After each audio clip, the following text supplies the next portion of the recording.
ম্যাডামের একটা নখের কোনার সময় আমাদের বড় ভাই তারেক জিয়া হয় নাই, তুলনাই করা যাবে না। তারেক জিয়া আমাদের বড় ভাই হইলো, আমার যোগ্যতা একটু বেশি, অভিজ্ঞতা বেশি আর কি, কারণ আমি ফিল্ডের রাজনীতিবিদ। ফিল্ড থেকে রাজনীতি শিখতে হয়, লেখাপড়া করতে হয়, ফিল্ড থেকে রাজনীতি শিখতে হয়।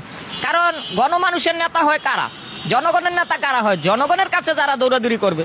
আমি দেখেন এখনো সাইকেল চালায় ঢাকা যাই, এখনো হাইটা হাইটা, টাকা না থাকলে হাইটা হাইটা রওনা দেয়, গাড়ি ছাদের উপরে উঠা চলে যায়, সাধারণ মানুষের সাথে মিশি।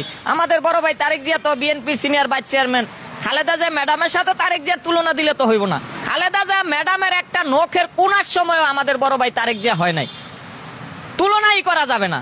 আর আমি তারেক জিয়া আমাদের বড় ভাই, বড় ভাইকে সম্মান করতে হয়। সম্মান ইজ্জত না থাকলে রাজনীতি থাকে না। আমি সম্মান করি, আমি জনপ্রিয়তা বেশি এবং ভোটও বেশি। কারণ তারেক জিয়া বড় ভাই, তার দলের যেই কিছু কাউয়া যারা, তারা কি করছে, এক সময় বিএনপি ছিল, এখন আইয়া হুজুগে লয়ে লইছে। তো এখন তারা তো তারে ডুবাই দিছে, তার বদনাম করে দিছে। আর